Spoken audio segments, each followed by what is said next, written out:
Bonjour, welcome back to my channel, Mixed Universe, and today's topic is, are mixed people just black?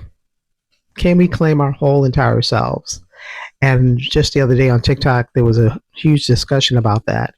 And we have so many that are still unwilling or unable to just claim all of who they are. Like, that's what I've known is inevitable for me. I'm always going to be black and I'm going to have to die. Oh. Nobody looks at me and it's like, oh, this is a black and white person. Unless maybe it's another mixed person. But most people look at me and can tell that I'm black. Like, I have my best friend is fully black and we actually look very similar, and she teases me all the time. She's like, you're a white woman, you're a white woman. Or she'll be like, you're not all black, because obviously, like, I don't know, maybe it's just like a complex within herself. I shouldn't be able to identify as such, but she looks like Jordan Sparks. Seriously, she does. And I think she may have been bullied into believing that she's one race because of the one drop rule, the racist one drop rule. And even to this day, as an adult woman, she still believes she's black as opposed to being a mixed woman. And that could have been because she's probably been bullied. I don't know who she is, but she's probably been bullied. I've heard these stories before. And the ones that try to overcompensate their blackness so they can fit in with the black girls or whatever, or the black guys or whatever, it's almost like they're overdoing it, and it's just too much. I think that people just need to accept themselves. I mean, she obviously is ambiguous, and I've been using a word called universal. I said she has a universal look, and because she could be anything. She could be Greek, she could be Spanish, she could be Italian, she could be Iranian, she could be Persian, Egyptian. I mean, you name it, she is it. And talk about the Eve gene, we definitely have that. men, mixed men and mixed women can create any race, literally, literally from dark to light, from light to dark, from American looking to overseas Asian looking. I've seen it all. So she needs to accept herself as being a biracial woman and be proud and stand in it. Why do you have to be scared to be mixed because you want to fit in? And her preference might be a certain type of what unambiguous man, maybe, I don't know, but it seems like she's scared to accept herself, and that's sad. She should never feel like she doesn't have a voice. She should never feel like she doesn't fit in, because you do. There's millions of mixed people in the world. You can, where would you like to begin? Latin America, millions just alone in Latin America. Go to Morocco, go to Tunisia, go to Arabia. You'll see a lot of mixed people. So I'm not sure why she feels like she's alone. She can't claim herself. So that's pretty sad. And I agree with a lot of what you were saying. My biggest thing with a panel like this, or I guess with a question like this, is there really is no choice for biracial children or adults to choose. It's really either you are black or you are white. When it comes down to my birth certificate, when it comes down to my ID, when it comes to my profile at work, I am a black woman. I do not have an option to check biracial. That is not a choice for me. If we want to make that a choice, we have to get together and group up to get that started. She's absolutely right. We do need to come together and create a category for ourselves. I personally would not want to be a color per se, because I feel like we're playing into a racist system if we do that. But I've always said we have a universal look, and to be called universal would make more sense to me. That's just how I feel about it. Everybody has their own definition of who they are, and they have their own monikers that they go by. You might hear somebody say they're Creole, or somebody say they're biracial.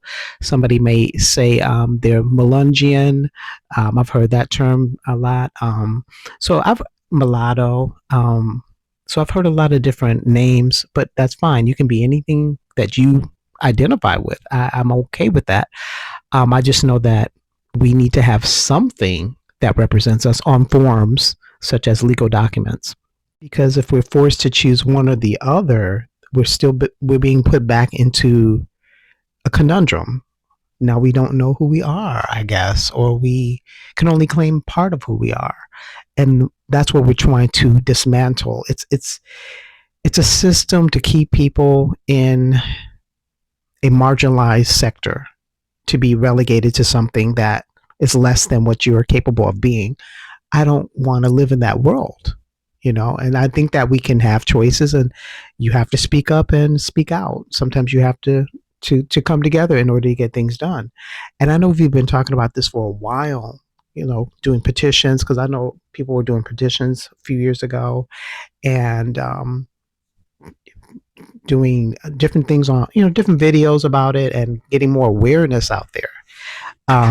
I think one of the wonderful things is when we had, no matter if you're Democrat or Republican, we had the first mixed woman to run for president. And I think that if people weren't so racist, she would have been the first mixed woman president, Kamala Harris.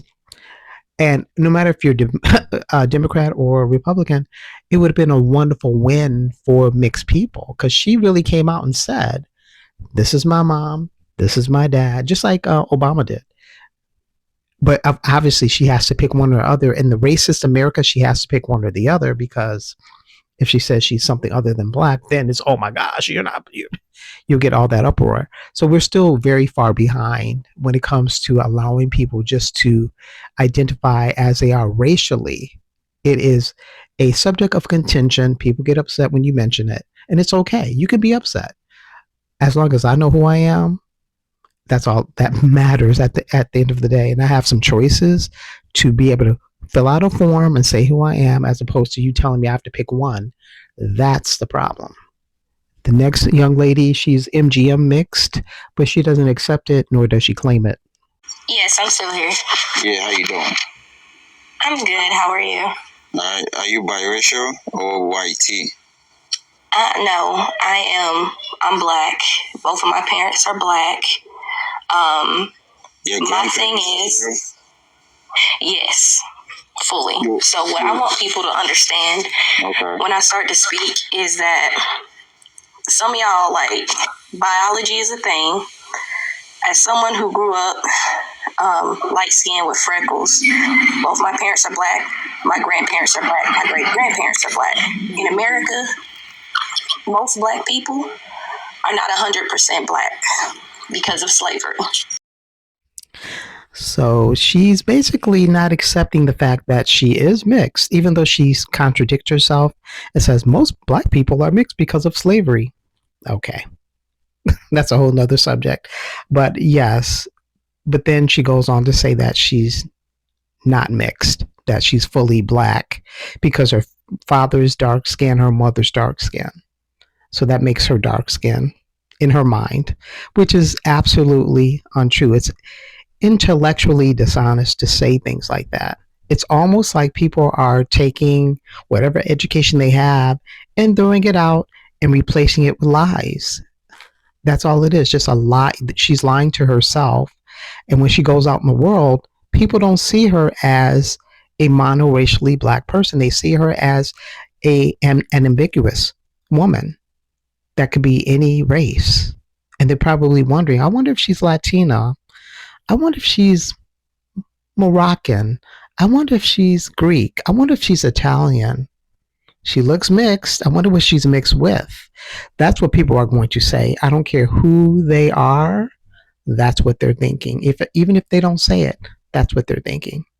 And for her to walk in the world thinking that nobody's going to notice that she's pale skin with freckles and has Caucasian features is silly to me, because I'm thinking, honey, do you look in the mirror and what do you see? You see a mixed woman, but you've been told by your family not to like yourself, not to think that you're any different from everybody else, that you are just a black woman in the world, in America, and that's how everybody's going to see you, as a black woman. And that's a lie. That's a lie that people tell you. And really, her parents should have given her the confidence that she is a mixed person. She has a mixed phenotype, and it's okay to be mixed. We have mixture in our family. Your grandfather or grandmother was Caucasian or whatever the case may be. And that would have given her some confidence and a connection with somebody in her family, as opposed to her feeling like she doesn't belong there unless she pretends to be something that she's not. Obviously, clearly, she's not monoracial looking. So I just feel like that's the problem with the MGM families. I think that's their main issue, is that they can look phenotypically mixed because they are phenotypically mixed, but yet they're told not to accept that they are black and that's it. You can't say anything else because we don't want you to feel like you're better than anybody else in the family. Maybe that's it. I don't know.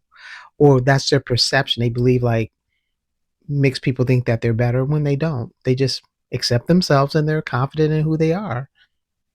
Why is that misconstrued?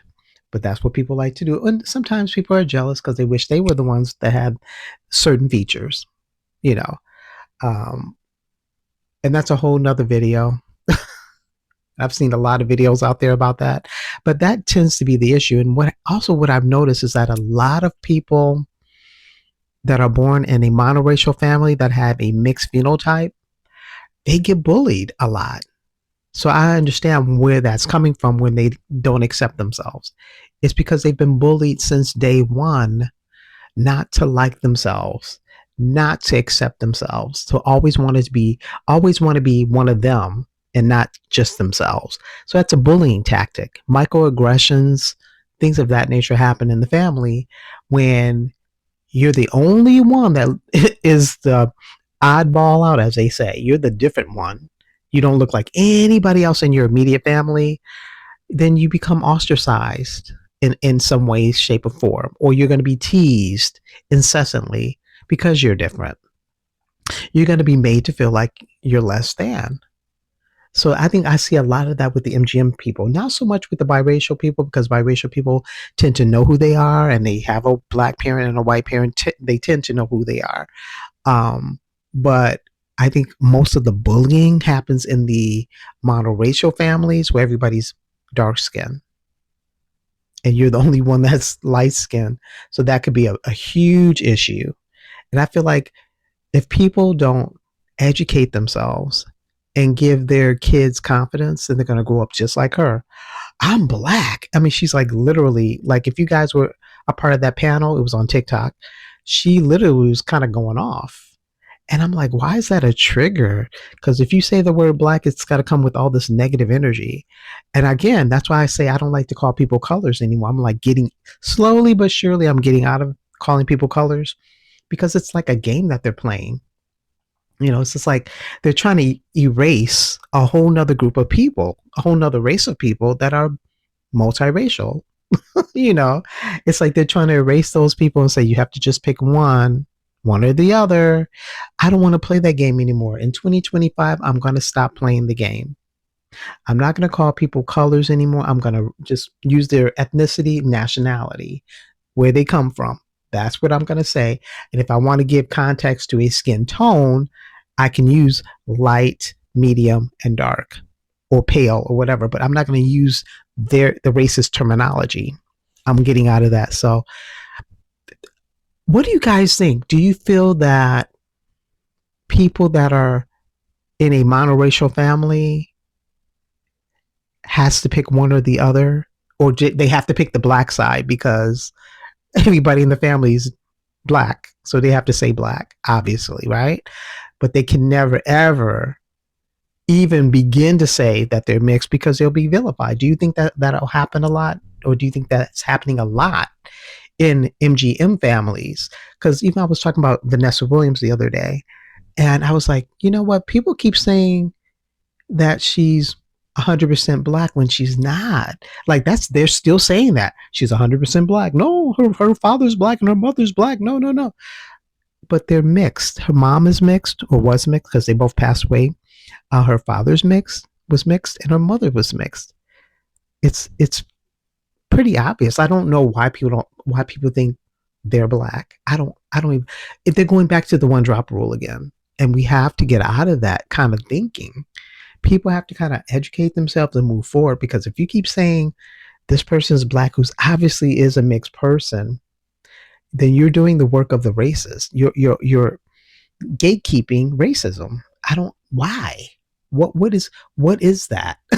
What is that thing that makes you feel like you have to gatekeep? And this is coming from mixed people, either first generation or multi-generational mix. I've seen that on certain platforms where they're saying that, oh, I'm not mixed, I'm black. And if somebody says that they're mixed, they're being vilified by somebody else who's mixed. You've seen that too. And I think we analyzed it, and I think the core of it is because the person that's championing that kind of nonsense has been bullied into it. It's like you're forced into it because you've been bullied into it for years, and they broke you down. You've been broken. So now you think, because I remember I met this lady. She's pale, paler than pale, okay? And she sat there and told me, I wish I were darker. I'm like, okay, well, is there a reason why you say that? And she never gave a reason for it. But when I met her family, they're all dark skinned. So I'm pretty sure she was bullied for years and years and years. And every time I meet her, she's always talking about wanting to get tan or wanting to go outside and get tan. I'm going to go to the beach and get a tan. I'm like, she's so obsessed with trying to look like the other members of her family. I'm just like, obviously you went through some kind of trauma, some like negative situation where they told you the way you look is unacceptable. And this is a grown woman, like she's like well past her 40s, okay? I don't know her age, but she's up there. I'm thinking, you're still talking like that at your age? Like in my mind, I'm thinking she's talking like this, and she's middle aged, and she's still saying what I've heard over and over again online of these younger generation people talking about, I'm black, and they're as pale as a ghost, but they're black. They green eyes, blue eyes, but you're black. Okay. You can identify as you wish, but don't be disingenuous. Do not lie and act like you don't have any other phenotype in your family, that everybody's all dark skinned. Come on.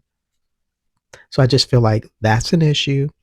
That's another video. But what do you guys think? Do you think that we should continue to lie to ourselves and just say we're just one race?